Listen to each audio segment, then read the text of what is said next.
Ma'am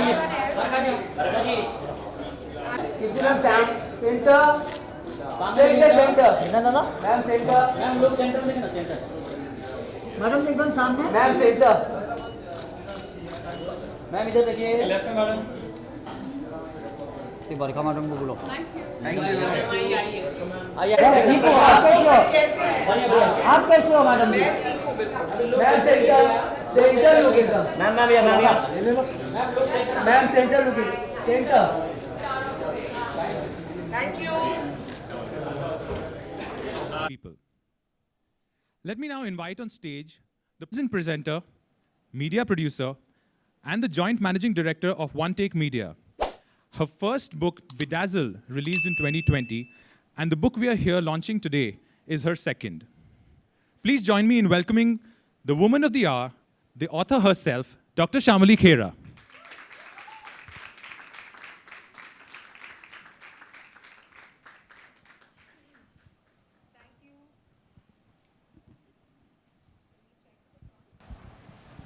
Mic check, works. Thank you so much everyone for making it. My heart is really full seeing all of you here. I've been waiting for this day to announce and share more about this book. So thank you to each and every one of you who could make it on a Friday evening. And I can't wait to uncover this book with the wonderful panelists that we have. So let's get them on board as well. Thank you, Shamoly.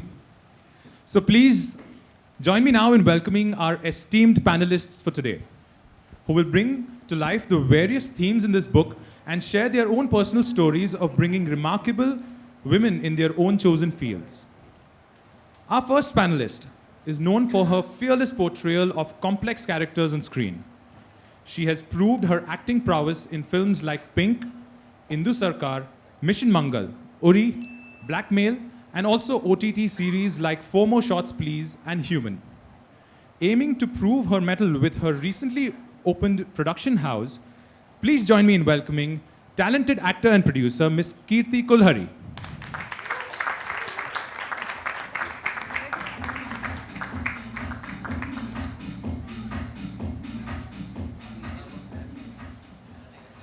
Our next panelist is an independent director and strategic advisor. She brings with her over 30 years of experience in media and has led teams at Discovery, Star, HBO, and amongst others. Awarded as the Woman of the Decade in Media in 2018 by the World Economic Forum, please join me in welcoming the media powerhouse, Miss Megha Tata.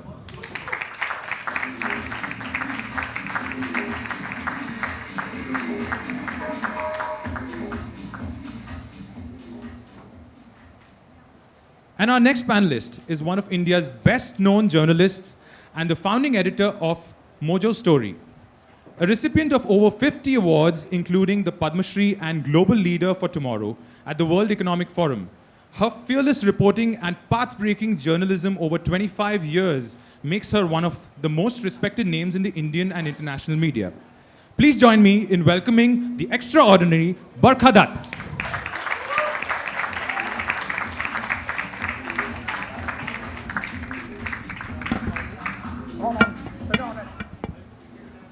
Thank you very much, everyone, for being here. Can I please request all our panelists to come together for the book launch and the photo op? And can we have someone hand over the copies of the books, please?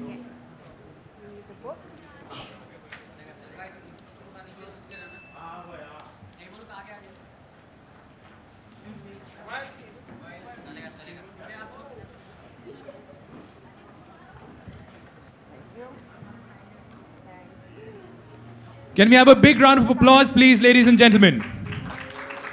Letters to Daughters of Tomorrow, Breaking Stereotypes.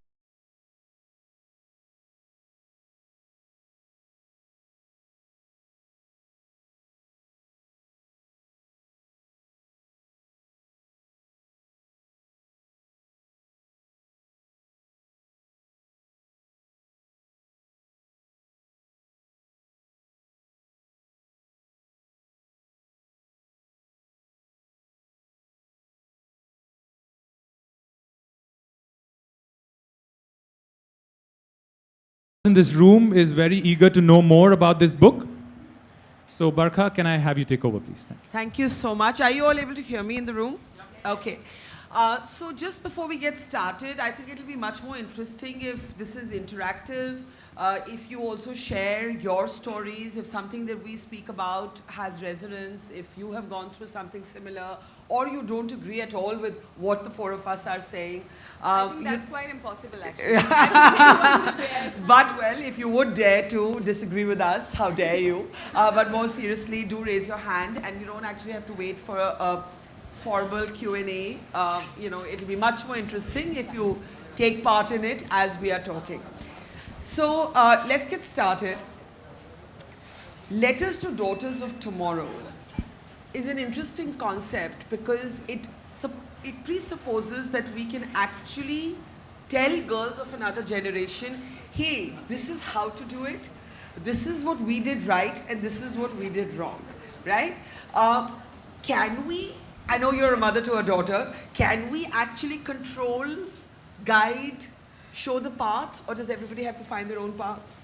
So this is exactly the contradictory speech that was going in my head when I was writing this, because the book is about giving authority and agency to the girl, to the daughter, to the women of tomorrow. And then I'm like, 1 second, who are you to tell them what to do? Because the book is about give them the privilege and the freedom to choose. And but I realized the constant tone that I'm using while writing is like, this is what I feel has worked for me. It might work for you. And like I earlier said, if I can save you the 10 years of trouble of learning the same lesson that I did, I'd rather you have it from me. So, and having a daughter, yes, you can't really tell them what to do because they do have a mind of their own, and it's actually amazing that they do. But you do want to guide them or, show them what can be done. So I want to ask all three of you the same question to start with.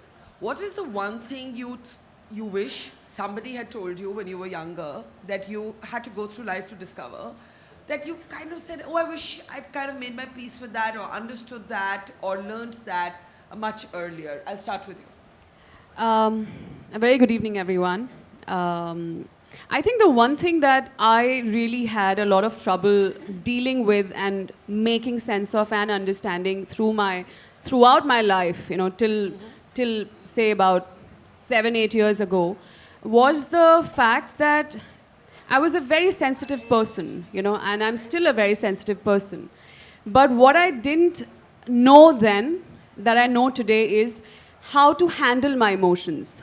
There was a time that I almost felt sorry about the fact that I was so sensitive about everything, that everything would hurt me and everything would make me probably start crying, and I didn't have the tools or the understanding or the support from around me to really tell me that, listen, sensitivity is not the problem.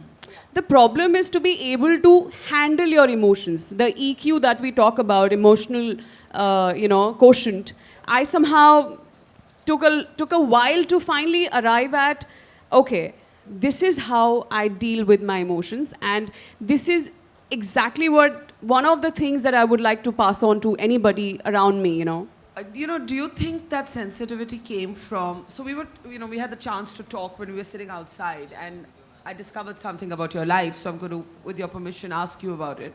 Do you think that sensitivity or that heightened sense of sensitivity came from the fact that you grew up knowing that your grandmother wanted a boy? You were 3 sisters and a brother. Yeah. And you were the third daughter. I'm going to cry, Barkha. No, I'm just kidding. I'm just kidding. And guess what? I will cry with you, and it's absolutely No. fine. But honestly, how does it shape a child to grow up knowing that somebody in their family didn't want them? Yeah, I mean, yes, I think while, as I said, so my grandmother sort of fainted when she heard the news that I was the 3rd girl born in the family. And while others would laugh about it, like, how funny that was, of course, as a child, as you rightly said, it's very possible that it somewhere got very deep-seated in me. Yeah. But I think it got very, very enhanced because I was already predisposed to being sensitive. So I think my sensitivity and this thing happening to me maybe at moments combined together, would probably bring out that or make me feel more sensitive than normal. But I don't think it's because of this. And it's very, I do believe that we as human beings, we are predisposed to certain tendencies even before we are born, you know. So I think I was just one of those who was like that. Okay, Megha? So I think if the question to your first Something you wish you'd known. yeah. So well, I've had a reasonably balanced childhood with my parents. You know, my father was also in the Air Force. We're 4G kids, both of us. And mum was a big influence in my life as well, and both me and my sister. So we, from a family point of view, we were always given that environment to, you can achieve the world. But when I've been in this industry for last 30 plus years now, and while when I was in that corporate space, right, very few women were there in the senior roles, and of course now you see a lot of women in the workforce, but again not enough in the C-suite levels. So for me, I think what I wish I could have learned out of or probably been guided was ask more questions. I think what I accepted what was offered. What was given was based on the fact, their assumptions of what I was worthy of or what did I deserve, but I really did not question the status quo. And I think that to me is one letter probably I'll write to my daughter, that don't just accept what's offered to you, question it and question the status quo. So I think that is probably one thing I would say. That's very interesting, because we were talking about how one of the things that the most empowered, self-aware women tend to accept is to not say much about money. You're absolutely right. And to just say, oh, our work will speak for itself. And I can see lots of young women there nodding. So raise your hand if you're a woman who wants to talk about money but can't and thinks that your work will speak for itself. So that's, okay, so that's a whole, huh? You ask for money? Okay, that's good. A lot of us don't. So you're absolutely right. Ask for more is also something that we should, probably tell them, because it is true that women don't negotiate as much as men. So sometimes when we are wondering why are men getting more or men getting more promotions, or also pay parity is now such a big discussion, it's also because it's been found out that men negotiate more often than women do, and women tend to accept the offers that they get. They are almost grateful. This is an amazing quality about us. We are so grateful that we have the job, we have the right guy, we have right everything. Let's not nudge the boat too much, or it might just topple.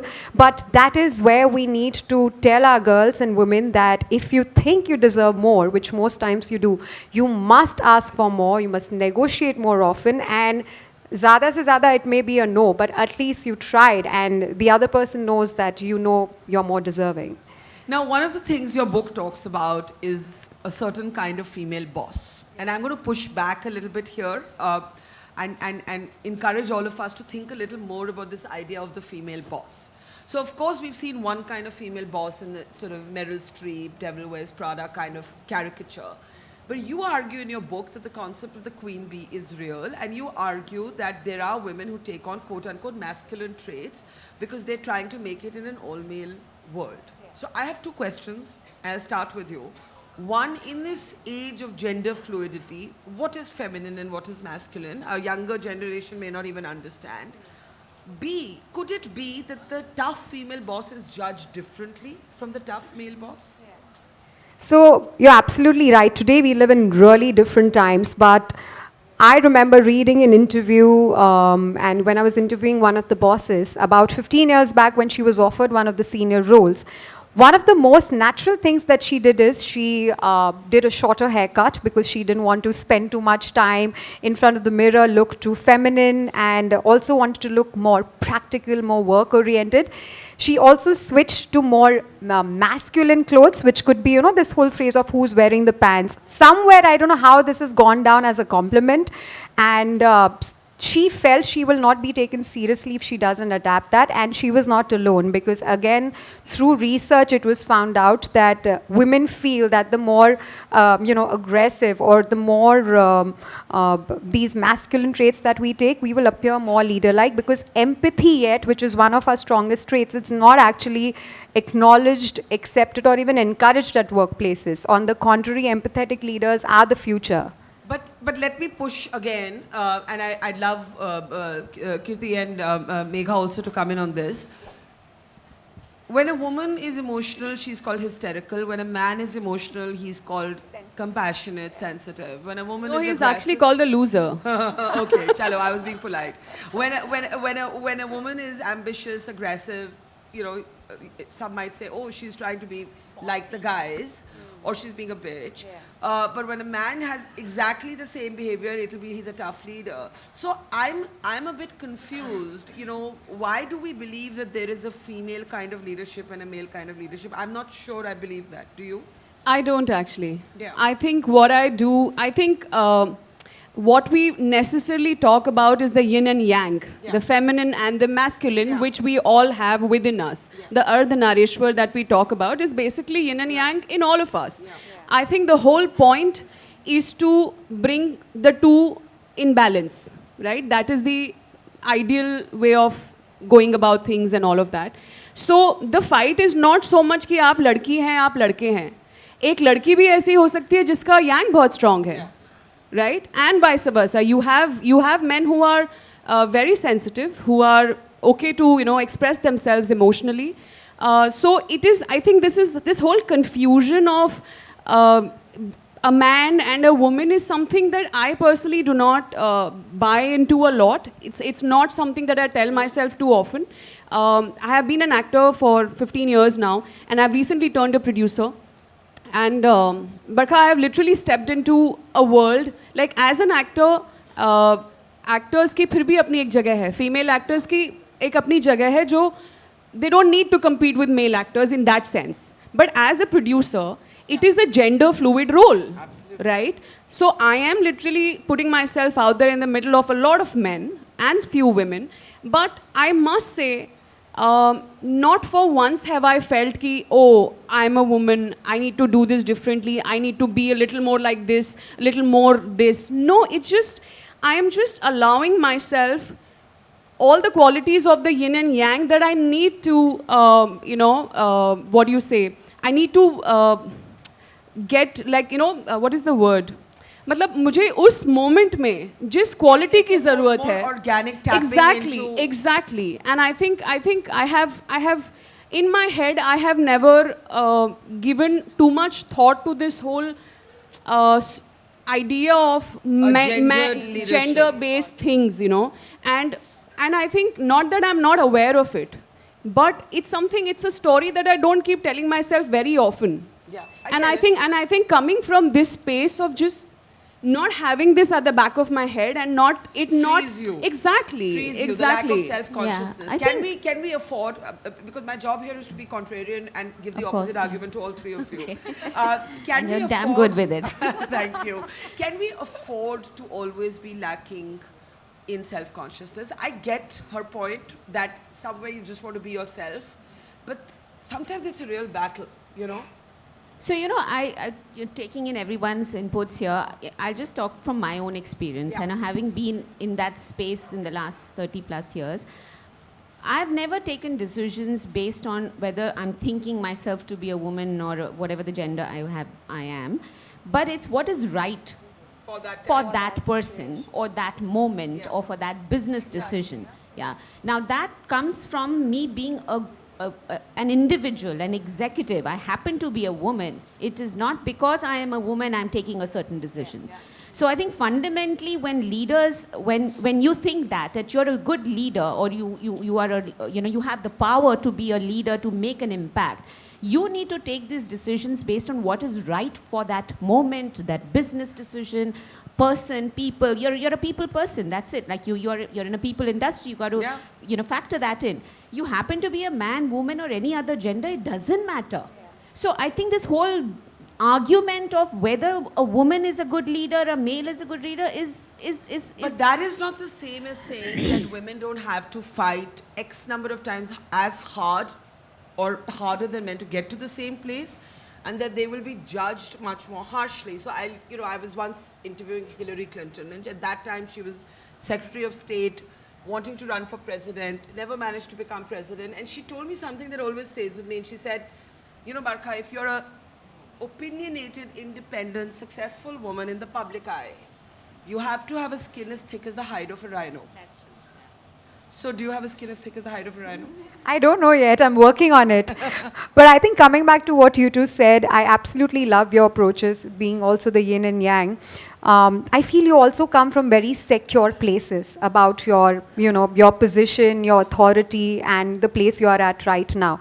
So you probably don't look at that canvas as this is what I'm supposed to do, as opposed to. But to that, Shamoly, we were not there always. Correct. Absolutely. We got here. Yeah. Yeah. And that is the point we're trying to make here. Yeah. It's never going to be a walk in the park But for anybody. it could be that in your getting there, you were judged for your style of leadership, for your personality, for not Possibly. being soft enough, for being too hard, for not dressing a That's certain way. where the for rhino dressing skin a helps. certain way. Yeah.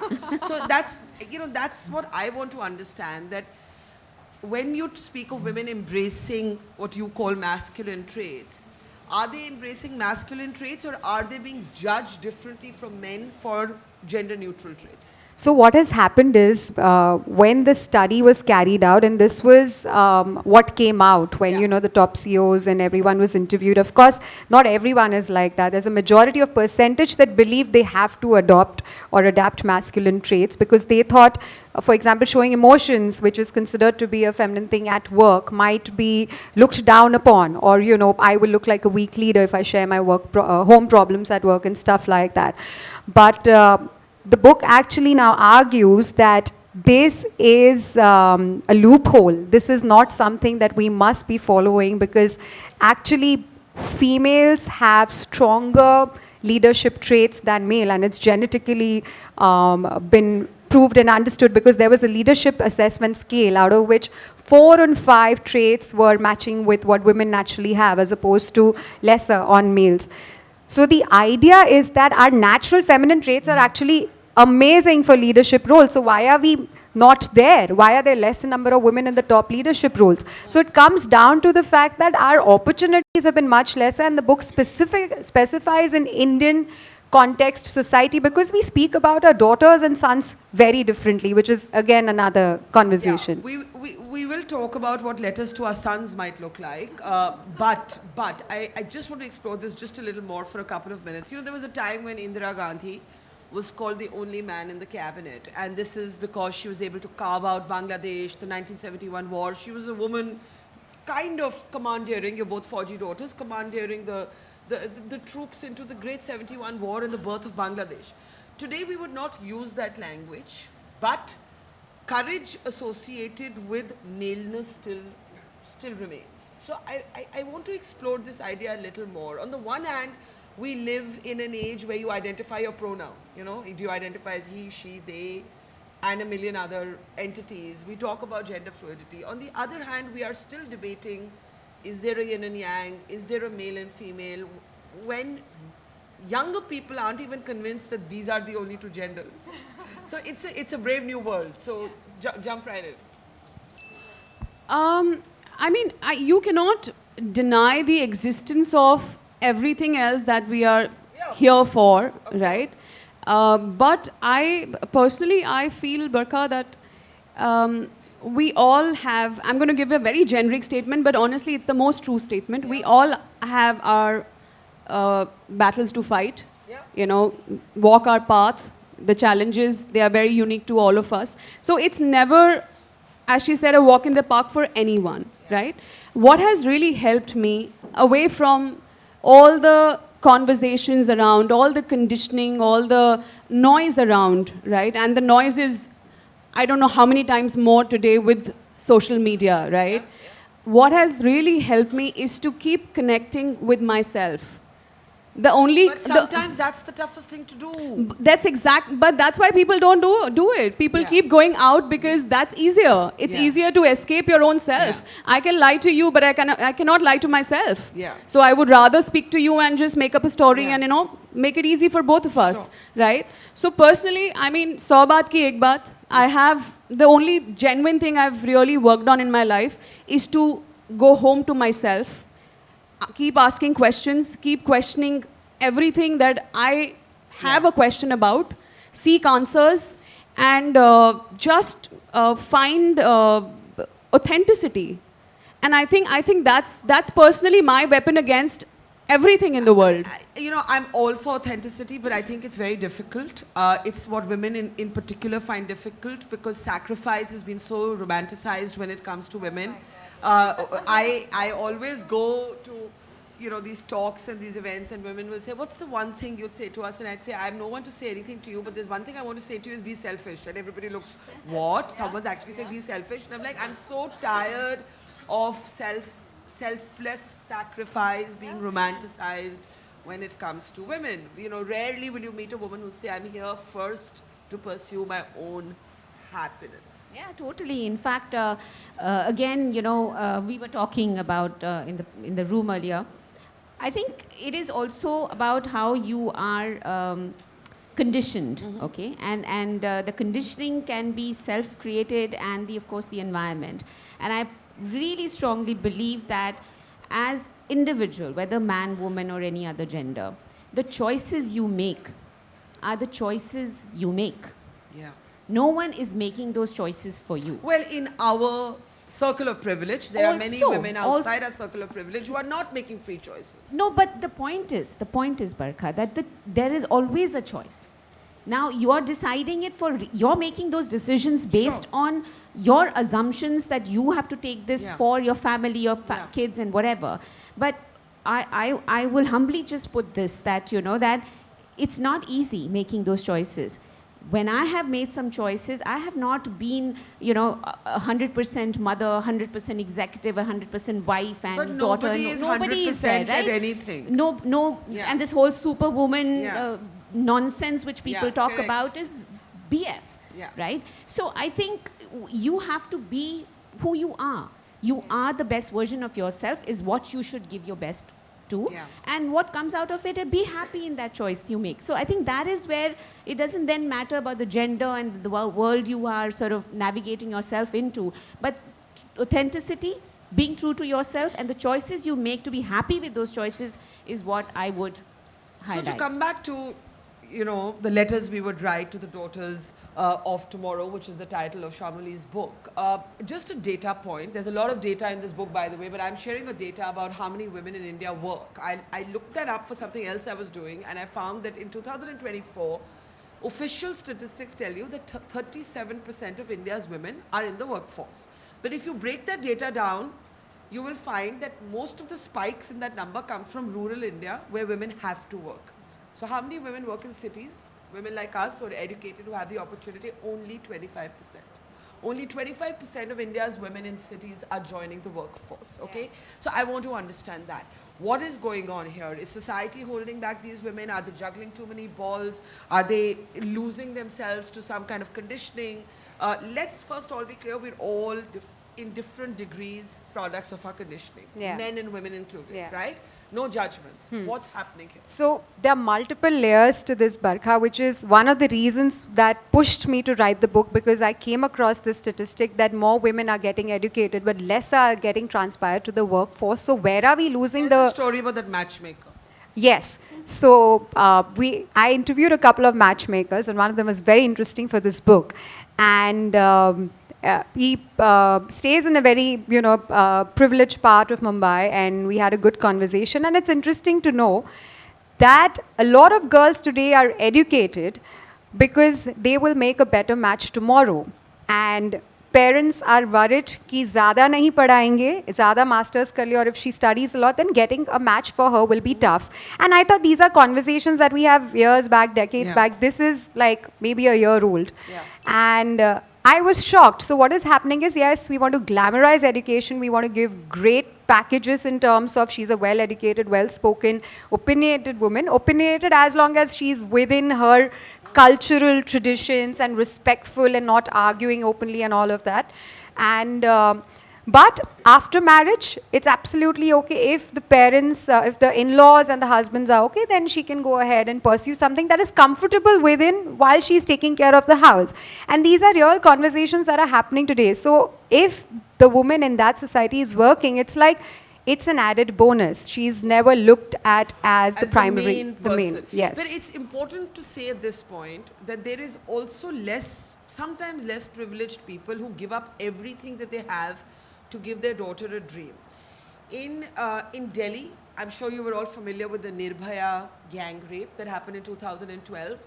The father of that girl was a baggage loader at the airport in Delhi. In Calcutta, in Kolkata, where a doctor was raped and murdered at her place of work, the father and the mother are darzis. They're tailors. They've given up everything they have to give their daughter, a dream. So people are trying, but in more privileged circles, women are being, this is counterintuitive what I'm about to say, in wealthier homes, women are being held back from professional dreams in a way that they aren't being held back in lower income homes. Being pushed, yes. What do you make of that? Were you ever held back? No. My dad was rather very enthusiastic about, growing up, I studied in a Kendra Vidyalaya throughout my life. Yeah. And my dad had very simply, he would never force us to study. He would never force us to do anything. But he would, whenever I was into sports at a very early age. And he never said, khelna chhod do because padhai zaruri hai. At the same time, a lot of CCA activities happen. My dad would always encourage us saying, go and participate. It's not about winning. Go and participate, right? So I don't know where he got all these virtues from of just allowing his kids to be, but I think he has done that to the whole family. And I think he would have been actually upset if any one of us decided to sit back home and just be a housewife or something. I think tab unko takleef hoti. Though that said, there's a whole debate about unpaid work and women at home, homemakers not being paid for their work. But again, it's a gendered role. I'd be a lot more comfortable, and I'd be interested in your opinion on this. Some organizations are moving to family leave. Not maternity leave, not paternity leave, but family leave. The Supreme Court now has a creche that men and women can both bring their children to. The idea that somebody can be a homemaker in the West at least has now started extending to men. And I think that would make a lot of us more comfortable if roles were equally applicable to both genders, right? But what is holding women back from a full career? What is holding them back? Because the data tells you that something is. 25% of women in India's cities work. That's a pathetic number. Pathetic indeed. And the sad part is that in the last 30 years, that 20 has become 25. Yeah.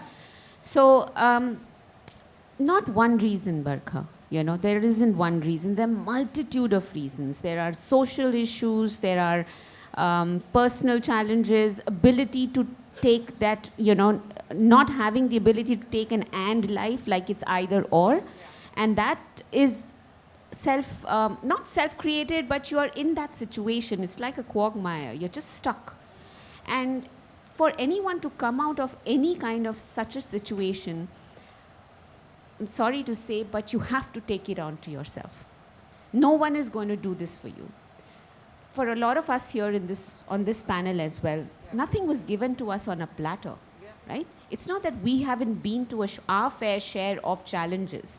We all have come from, middle-class families. We've achieved reasonably well in our lives. So it's been a hard work, all of us.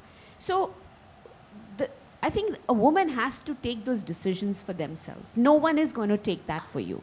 I am a big believer that there is no husband, father, children, society who will make it easy for you. No.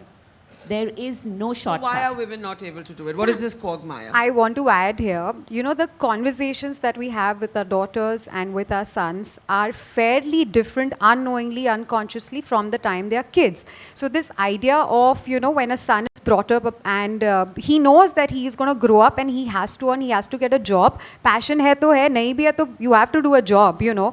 As opposed to a woman is always spoken about what you like, you pursue, passion, see, matlab whatever is light, you know, these kind of conversations. Even when I was doing medicine, girls were encouraged to take dermatology and radiology because they don't have emergency calls and family bhi sambhaloge. That's a very normal conversation there.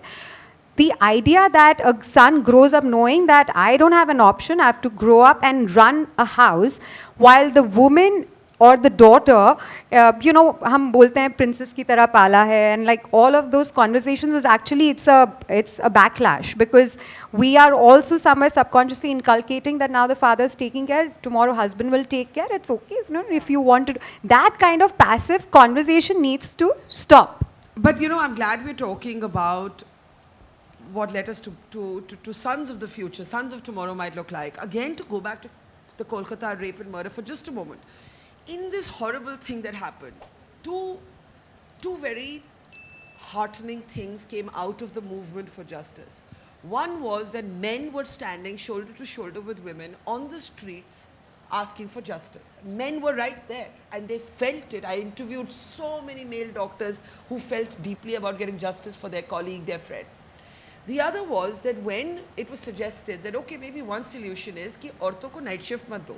Let women, you know, when you mentioned radiology and dermatology, so one of the things that was a response to this horrible thing that happened was, let's give women doctors just a 12-hour shift. This doctor who was killed had worked a 36-hour shift. All the women doctors said, no, that's not what we're asking for. And the Chief Justice of India said in the Supreme Court this week, women want equality and safety, not concessions. We are not asking for special treatment. That's absolutely right. What they're asking for is security. Exactly. And the assurance that we can safely go to work. Exactly. So let us acknowledge that just as women can be patriarchal, men can be feminist. It all depends on what your conditioning is, your upbringing is. But one of the conversations we never have is about equality at home. And my firm belief is that till you have equality at home, you can't have equality at work. And the reason that so many women drop out of the workforce is because they can't handle the absence of equality at home, but they don't want an unpleasant situation at home, and so therefore they just give up their dream. So let's talk about how equality at home impacts equality at work. You know, earlier we were talking about how you've lost some good women producers. Yeah. I've lost good women staff. And these are milestones I've recognized. One is when they are getting married. One either when they're having a baby, the first or the second. And it constantly comes back to conditioning. So I always take them and have a chat and I ask them, what is it? Do you need flexible hours? I can give you that. Do you need a maternity leave? I can give you that. And it's not like that. And I'm like, is someone asking you to do it? They're like, no, they're very supportive. So I said, what is it? No, I will be a better mother when I'm home, or I will, you know, that's the conditioning and the expectation, because she's seen that, they've seen that at home. That's the ideal picture, you know. हम थोड़ी देर पहले बात कर रहे थे, what is a perfect wife, what is a perfect daughter? Nothing like that exists. But we have grown up seeing a certain type that we are trying to inculcate or be. And somewhere this is where books like these are hoping to uncondition and unlearn that conditioning in two ways. One is we want to work on the daughter's mind, and one is we want to work on the environment's mind, that these are probably the conversations that are damaging to her right now, and maybe it's time to stop. But maybe the conversation we need to have is that we give paternity leave, we give family leave, we encourage men to go to PTA meetings, we give the flexi hours to men who also want to participate in parenting. But that's happening. It's slowly That's happening. yeah. It is slowly happening. But let's talk about what a letter to a son of tomorrow might look like. You know, I personally believe, and I very strongly believe, that while we talk a lot about women being victims of patriarchy, I feel men are also victims of patriarchy, right? And that's something that we do not talk about often, right? It's something that, you know, and having said this, I'm not saying that all the conversation around feminism and equality for women are सब बातें हैं. नहीं, हम इतनी पीछे हैं कि हमें साथ में आने में वक्त लगेगा, और उसके लिए एक्स्ट्रा मेहनत हो रही है, because हम उतनी पीछे हैं. But so when I personally I feel that I actually feel this, Barkha, that when there's a child at home, you know, whether it's a male child or a female child, and you know any other genders, and जो भी अभी हो रहा है, it's there are very basic things that a child just needs to grow up with, you know. उसमें आप differentiation एक बच्चे को to understand that oh I am different than you also takes 3 to 4 5 years to realize कि oh there's something different about you and me. Right? Till then, there is no understanding in a child saying, मैं male हूँ, आप female हो, आप क्या हो, you know. So I'm saying that the environment, I can say that literally almost every conversation that I would have, you know, with a daughter or with my daughter, I would probably have the same conversations with the guy, right? With the male with the son in the family, because ये conversations ये नहीं है कि listen आपके लिए एक अलग conversation है because you're a girl, you're a boy, let's have a different conversation. It's the same conversation. Exactly, and I think everyone needs to be included in this conversation, where I also talk to the girl, where I also talk collectively about what the problems the guy might have. If I'm asking the girl saying that, listen, it's okay to express yourself, okay? If you feel anything, just talk about it. I will tell the exact same thing to the son, saying, listen, you can do the same. So I'm saying that it all starts with the environment of equality that you truly present. I think you know? we all agree on that. We all agree. In fact, I have 2 daughters, and you know that's the kind of open conversations we have at home. I think it's also important to have a partner. When you, so it's like if you're married, you have a you know a spouse. It's that leveling is very important. You know, I think what happens in many cases, I know of you know people, women who have left, is that they've not had a very supporting partner to start with. If you bring a supporting partner into the mix, you know, that's a first step one into this huge battle. But to look for that support, you have to first be convinced that it is your right to have that equality. The catch is that we are so conditioned to think that it is not our right to have that equality, and on the male side, they're so conditioned to think that the provider role is theirs. There's conditioning on both sides. I think I personally feel that women now, for some reason, suffer a lot with this problem of I'm not good enough. You know, the low self-worth, the low self-esteem, जो conditioning की हम सारी बातें कर रहे हैं, which we are all aware of, वो इतनी subtly हमारे conscious में घुस जाती है ना, that most of us feel we start with इतना मिलेगा तो काफ़ी है, you know, whether it's in terms of we're grateful for we are like, oh my God, I'm so lucky. Like if you get a good guy, a decently good guy, we're like, oh my God, he is amazing, right? But why? That's because अरे हमने इतना expect किया था salary, but इससे 5,000 ज़्यादा मिल गए. क्या बात है यार? I'm so grateful. You know, I'm saying that this inherent problem of settling for less because we think we don't deserve more is something that needs to be really, really questioned. But sorry, you were wanting to say something, and then I'll come to you. No, I'm just agreeing with all of that, and I think that self-doubt aspect, which all of us spoke about as well, and that goes back to the point I had made earlier, that you you have to start from yourself. Yeah, it's like, you know, when you're in the airplane, right? The first thing when they tell you when the oxygen mask falls, they tell you to put it on first before you put it on your child, right? Be selfish. You have to fix yourself before you try to fix the world, and that is where you got to begin. Even our support, like our framing right now, we are saying even if we get a supportive partner, it's great. What we probably should be saying is if we get an equal partner, because what's happening is even if they do 20 or 30% of the house or the baby work, we are like, wow, he's so wonderful, and such a decent guy. Advertisements which show like men, like I don't know if there's anyone from advertising here, but there are 2 ads I really have a problem with. One is that there'll be this sort of superwoman in a boardroom. Firstly, her clothes are never crushed. I want this material which is never crushed. She's typically wearing pearls, gleaming, there's sunlight coming in through the window. And she's closing some $1 billion deal, and there's some ghar se phone, haan, aaj gobi matar banaiye. And we're supposed to celebrate that she can say this is what has to be made, but also close a $1 billion deal. Then on the flip side, there's some man who will serve some cup of tea, bring some breakfast in bed, and say, what a man. Wow. What is so... So like... There was a meme on that you know, oh, the guy is making tea and it's like, what a lovely man. So that's like equal to a great man. And when the woman is making tea, it's like, हाँ तो ठीक है, इसमें क्या नया है?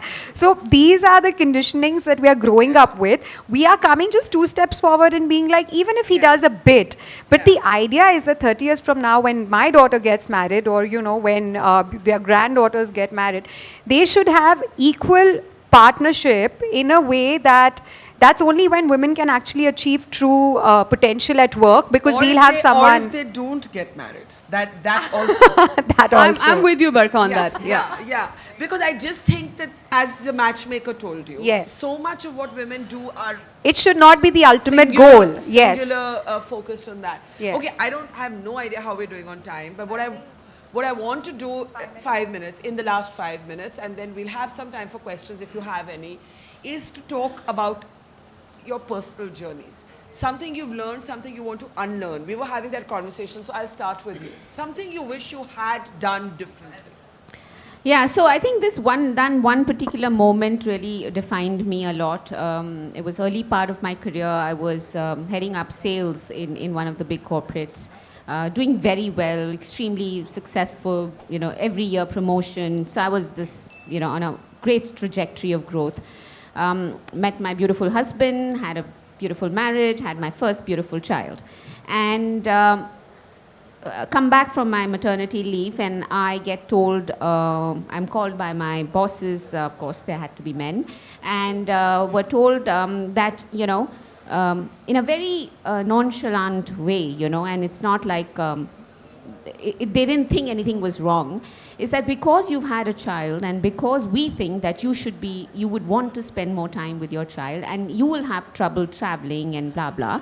So I used to head up national sales, and so I was told I was quote unquote demoted to manage one region of West. And the rationale was that, you know, you will need time to be with your child, so you will not be able to work that hard. And they didn't ask you what you felt No, about this. they just said, took the decision. yeah. That's shocking. I had just had a baby, and I was, you know, my hormones were all over the place, so I started bawling. I was crying in front of these men and feeling frustrated that why the hell am I crying? You know, I couldn't stop myself. Yeah. And in all of that, I am apologizing to them, saying, I'm sorry, I'm crying, I'm sorry. And their point was that, why are you upset?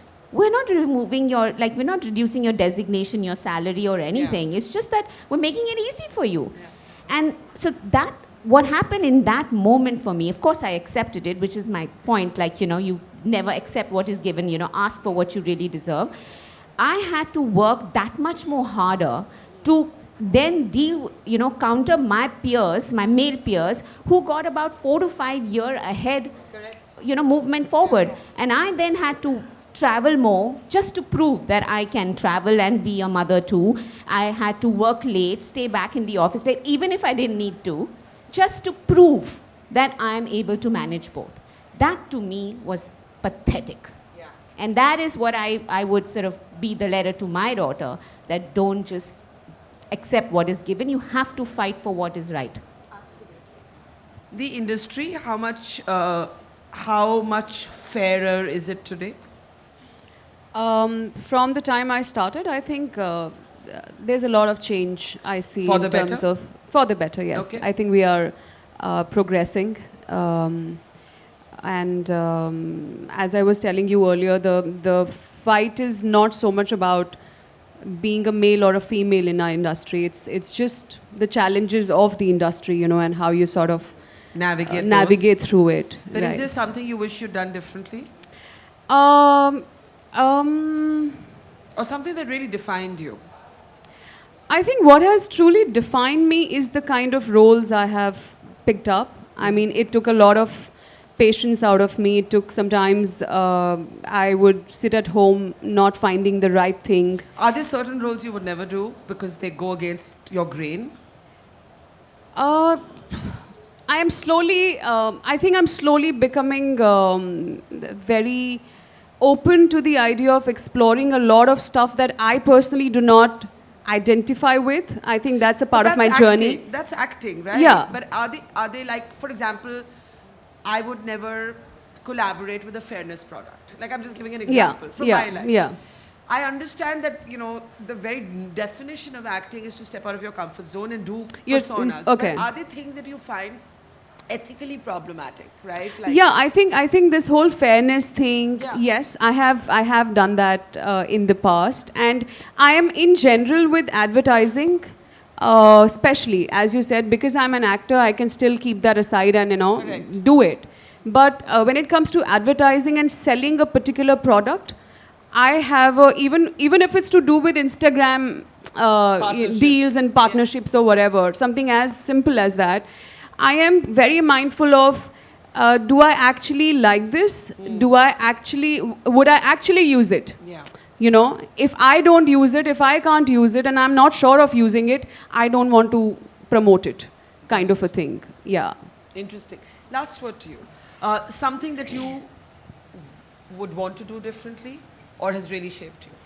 You know, when you read these interviews in the media and when you hear an actor's journey, you often say, I was spotted in a coffee shop and then things happened, and I was spotted here and then things happened. That's not true. So what I learned much later, which I wish I would have learned earlier, is don't wait for an opportunity. You know, in the waiting period, you feel you'll be spotted and all of that. You still have to vocalize your desire and put yourself out there and let the other person know that this is something you'd like to do and achieve. And that's when they start actually seeing it.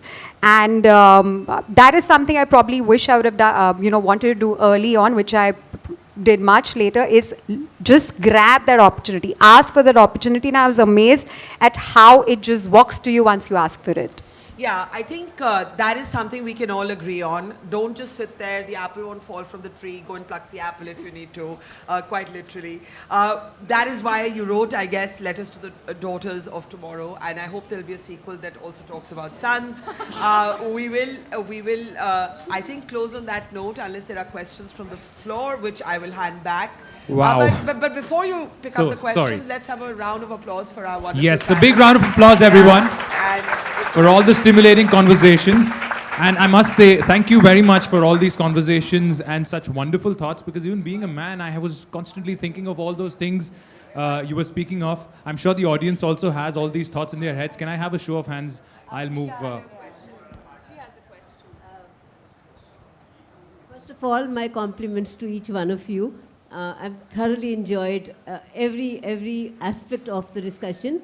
And I'm just taking a cue from what Chirag said. You know, I was just wondering why we didn't have any males on the panel. Because we need to have them in the conversation. Because we think they are lesser than us. And one more thing that I mean, you know, I have two grown-up sons. And one of the challenges that I faced as a mother was that I didn't know what it is for a boy growing up, like a boy, like a male child. I didn't know, I couldn't answer many of the questions that they had. So I feel the partner, the father, has to play a very important role in the bringing up of a son.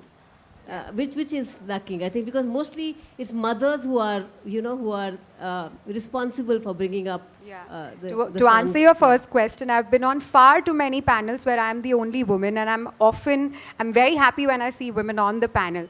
And this, I must say, I'm sorry, but it's kind of our day, so I really wanted to make sure that women... I'm sorry, it's your event, but I tell you, I come from an industry where even on like issues that are about women, you'll have 7 men talking. So I think it's okay. They're called manels. So I think we've countered that today for once. They're called manels. They are called manels. So, that's true, that's true. So I think today was really a day where we wanted to hear from the girls or a woman's perspective, because everyone here has had such different exposure from such varied fields, and you will be surprised that still the common denominator is pretty much similar.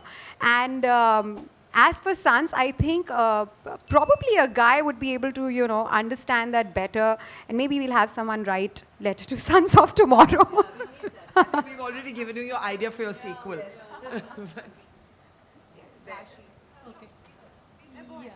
So I think my question was similar, Letters to the Sons of Tomorrow, because I have 2 sons. And thank you so much for all these discussions, because I could relate to each and everything. It's not a question. I just wanted to share that I could relate to the authenticity part. I could relate that parents are saying that, okay, get married and do whatever you want to do it later. So, which I have faced personally. But, and I also faced that, okay, you have a supporting husband, that's why you could work. So, thank you so much for writing this, Shamoly. And also, if you want to write latest to the Sons of Tomorrow, then I can co-write with you. we don't need a father to write it. We can write it too. No, you're absolutely right. I think the idea behind the book was exactly this, of being able to sit and have these discussions out in the open, because this pretty much has been, you know, put under the carpet for very long. And again, these are topics which are very hushed in the Indian society. So I'm very glad we could create that mahol to have that discussion.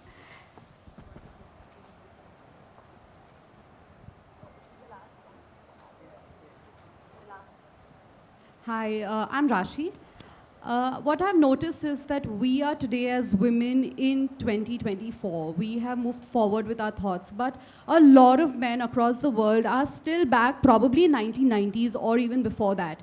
We are writing letters to the daughters of tomorrow. We are talking about how women are progressing, but how are we going to bridge this gap between the thought of the men of today or of tomorrow and between where we as women are heading? Because if that gap is not bridged, then anything we may ask for, anything we may do is futile. So if any of you have any thoughts on how we're going to bridge this gap? So I think one of the things that I say is that we are the transition generation of women, which means that the working women now is hopefully in majority in some time, because earlier even sons were used to having, you know, women home, and working women was a minority. Hopefully in the next 20-30 years that will change. One of the things that women have to do is educate their sons and sensitize them about what it means to be a working mother, for example, because when that son grows up, it's going to be very normal for him to have a working wife or a working partner. So I think it literally starts at home when you see that equality having at home. So there is a lot of hope on this generation to kind of cross that barrier. Like someone like you who has 2 sons has that discussion with the sons, and they see their mother working, stepping out, and not being, you know, Bollywood mein it's fantasized that maa ka haath ka khana, maa. And I was like, my kids are not going to be like maa ke haath ka khana because I'm not home to make it. So, but that will change with this generation. They'll probably look for something else. They'll probably be inspired by the ambition that you have and maybe look for that in the partner. So a lot lies on the shoulders of this generation of women, really. I think I just want to add something to that. I think the answer lies in just a very simple thing: communication and conversation. It could be the simplest thing in the world and it could be the toughest thing in the world, but honestly that's the key to dealing with any of this. Well, so we have a lot of questions in the audience. We'll have last 2 taken if it's good for the audience. Yeah, we have some men raising finally raising their hands. I have, Yes, hi. one comment to make. It's essentially to answer what Barkha had asked. That, you know, why is it that the percentage of women working is so low?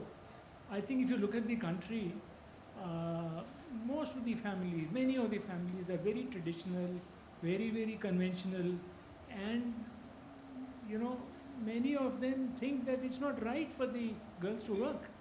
And I know of many, many cases. For example, when we were running a company, there was one employee, and she was very good in designing, you know, some work, but within 2-3 months she stopped coming. And we kept on asking, and she said, my husband, my in-laws and all have told me not to work. And she didn't even resign, and, you know, because she was still hoping that she'll be able to convince them.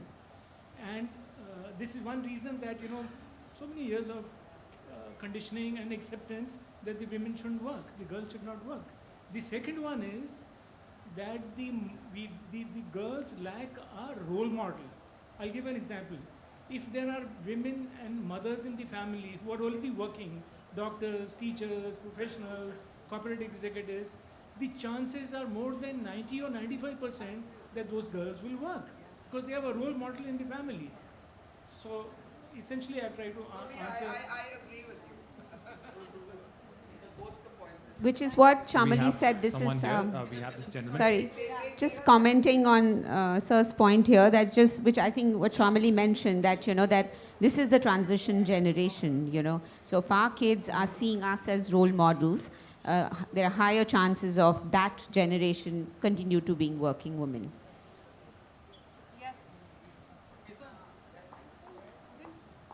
Inko, you want to ask them? Come on. Come on. Ask for it. Hi, I'm Tarun. I just want to add an answer to Rashi as well. How do we bridge the gap is what you asked. So I am a mother to a 12-year-old daughter and a 6-year-old son. And I completely agree with your point of yin and yang. It's about finding the balance. It's not about the gender that you belong to. Whether it's us as individuals or whether it's our kids, we never differentiate. We ensure that, equal opportunities are given to both. We ensure equal manners and equal respect and everything is given to both. It's not about you being a girl or you being a boy. And to answer your question, Rashi, I am around a lot of women who have preteen boys, who are being educated about periods, who are being educated about respect to women, who are being educated about equal opportunities. So I think we may just have a generation of men who are way more sensitive than the women we'll bring out. I wish I was born in that generation, but too late.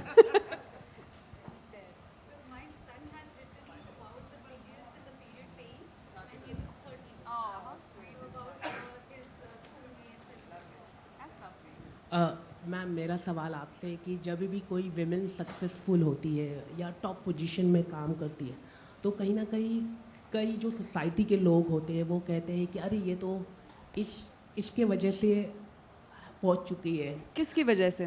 कोई man के वजह से. और recently Subramaniam स्वामी ने भी कहा था कि Kangana Ranaut is a favourite of Modi, that is why she get the tickets. How you see this kind of statement people makes? I see it as utter bullshit. मुझे लगता है कि ये लोगों की छोटी सोच है. जितना वो समझते हैं, जितना वो सोच सकते हैं, जितनी उनकी क्षमता है उसके हिसाब से वो चीज़ों को देखते हैं. तो it's nothing that I am affected by, and I think every woman who is out there and trying to do something with her life should not be. Well said. Thank you. Well, I think, sorry, the host On that note. On that note, we feel free to have another round of applause for the great panel. I'm sure the book is going to be stimulating a lot more thoughts of this kind. So, ladies and gentlemen, as you had a big round of applause, let us to the daughters of tomorrow. We'd like to felicitate our panelists for this evening, and thank you. Thank you very much. Can we have Shamoly, please? Would you do the honors? So it's my pleasure to call upon some very special people to felicitate our panelists for today. I want to call upon the chairperson of One Take Media, Ms. Shamoly Khera, and the founder and CEO of One Take Media, Mr. Anil Khera, which also happen to be my mom and dad, and they're totally surprised they're doing this. And we often don't get the opportunity to say this, but because of the environment that you have created, I've been able to write this. So thank you so much. Can we have the bouquets and the gifts, please? I'll be off stage. So may I request Mr. and Mrs. Khera to felicitate Miss Megha Tata and all of us. All right, fine. I'll just throw it the floor. I think, yeah, let them go in a line. Yeah.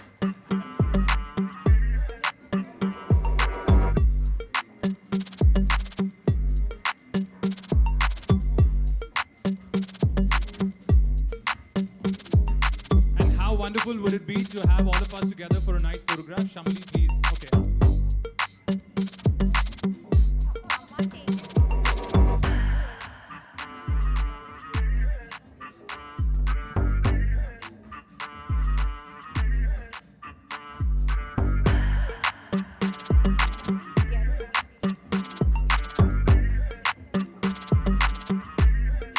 We'll do a quick photo op, and maybe we can take this off stage for a minute. Bookings are fine.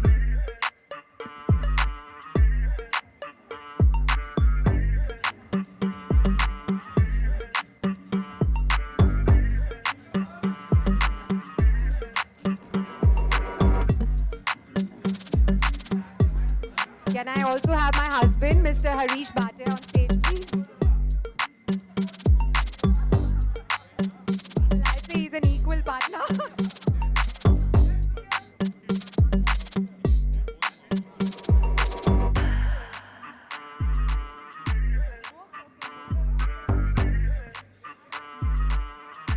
A big round of applause, everyone, for Letters to Daughters of Tomorrow.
पढ़ी आपने book? मैंने first introduction ही पढ़ा है अभी तक।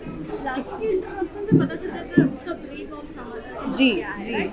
तो मैं आपसे जानना चाहूँगी, जब आप ये बुक लिख रहे थे तो क्या थॉट्स था, और आज की जनरेशन के या आज की वुमन के लिए क्या किस थॉट्स के रिलेटेड आपने? मेरे हिसाब से हम जिस एनवायरनमेंट में पलते हैं, स्पेशली डॉटर्स, बहुत ही इम्पॉर्टेंट है। तो ये बुक दो पर्सपेक्टिव से लिखी गई है। एक कि जो हम वो एनवायरनमेंट देते हैं अपने बच्चों को, अपनी लड़कियों को, सिमिलर होना चाहिए जो हम अपने बेटे को देते हैं, नंबर 1। एंड नंबर 2, ये वो लड़कियों से भी बात कर रहा है, बिकॉज एक इंटरनल और एक्सटर्नल चेंज होना बहुत ज़रूरी है। तो जैसे कीर्ति ने भी कहा कि आपको अपने अंदर का कॉन्फिडेंस बना के रखना है, जगा के रखना है, और हम कितना भी बता लें, every girl will have her own journey. So Kirti, want to add to that?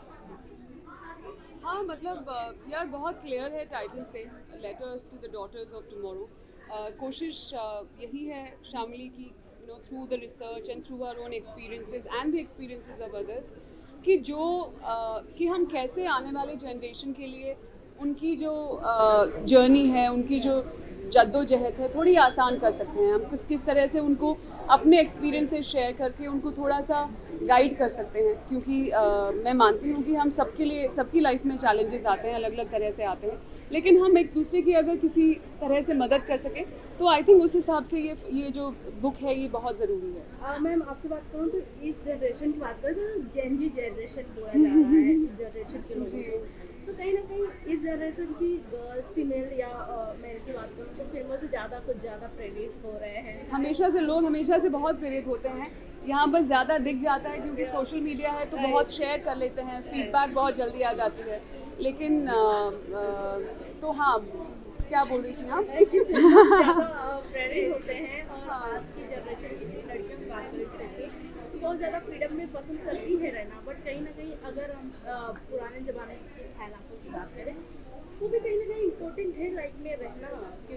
आप कह रही हैं कि ये स्मोकिंग ड्रिंकिंग, तो देखिए मैं साड़ी पहन के आई हूँ, लेकिन मैं आज की लड़की भी हूँ, मैं घूमने भी जाती हूँ, मैं ड्रिंक भी करती हूँ जब मेरा मन करता है, सबके लिए कुछ थोड़ा न्यूज़ मिल गई है। सो मुझे लगता है कि एक हर चीज़ आप कर सकते हैं जब तक आपको पता है कि आपकी लिमिट्स क्या है और कितना आपके लिए सही है, आप कितना हैंडल कर सकते हैं। तो ये चाहे पहले की औरत हो, आज की औरत हो, आज की लड़कियां हों, मैंने कहा ना, जो आपकी चॉइसेस हैं वो आपके सामने हैं, और जो उसकी लिमिट्स हैं और जो उसके कॉन्सिक्वेंसेस हैं वो आपको अपने लिए खुद तय करने पड़ेंगे।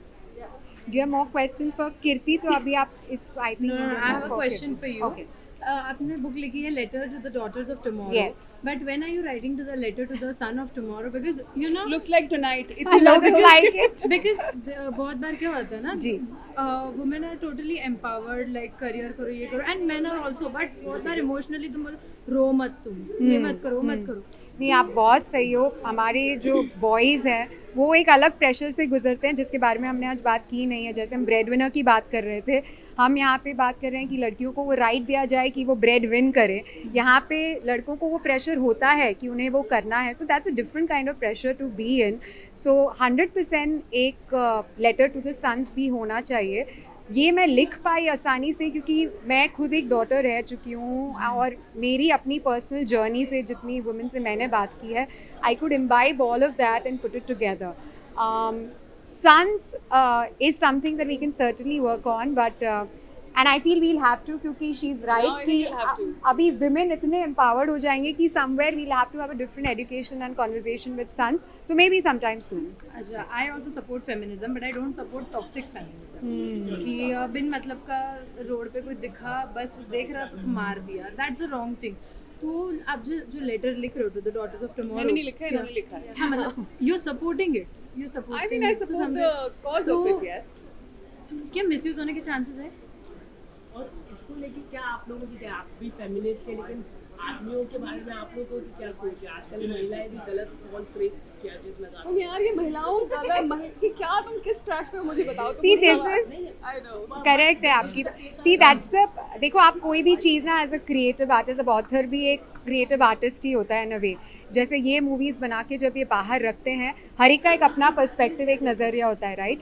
अब ये बुक एक सिंगल पर्सपेक्टिव से लिखी गई है कि हमें वुमेन को एम्पावर करना है और फेमिनिज्म को थोड़ा पॉजिटिवली लेना है, because you are right, there is toxic feminism, but again it's coming from a place जहाँ पे उसको लग रहा है उसको उसकी राइट्स नहीं मिले. यस, उसका इस्तेमाल में भी गलत तरीके से कभी कभार होता है, but if we go to the root cause we will find that empathy in our heart कि भाई इसके साथ शायद गलत हो रहा है, इसलिए ये रोल में जा रही है. जैसे क्वीन बी सिंड्रोम की बात हम कर रहे थे, जहाँ पे कहा जाता है, एक रिसर्च है कि विमेन बॉसेस विमेन कलीग से ज़्यादा रूड होते हैं या उनको हेल्प नहीं करते हैं, वो मेल कलीग्स को ज़्यादा हेल्प करते हैं. अब ये बोलने जाए तो काफ़ी जजिंग वाली रिसर्च है, लेकिन इसका अंडरलाइंग मीनिंग ये है कि विमेन बॉसेस आर इनसिक्योर क्योंकि इतने कम लीडर्स हैं एट द टॉप, तो उन्हें लगता है अगर मैं और वुमेन को हेल्प करूंगी तो ये मेरी पोजीशन ले लेगी. It comes from that psychology. So we need to change that. So you're right, toxic feminism हो रहा है. ये बुक उसी को आइडेंटिफाई करके बोल रही है कि भाई हमें चेंज करना है. मुझे पर्सनली लगता है कि हमें बिल्कुल वुमेन को एम्पावर करना है, लेकिन आदमियों को नीचे दिखा कर नहीं. That is something that I do not agree with. I do not मैं उसको मैं प्रमोट नहीं करती हूँ. मैं औरतों को एम्पावर करना चाहती हूँ, लेकिन आई थिंक हमें लगता है कि मर्द और औरत सब साथ में है यार. ये एक की औरतें सिर्फ अपने आप में नहीं लड़ाई कर सकती. हमें we need men by our side in our lives to make this happen and to really form a society जहाँ पे ये बातें ही ना हो, एक point के बाद. Thank you so much. Thank you.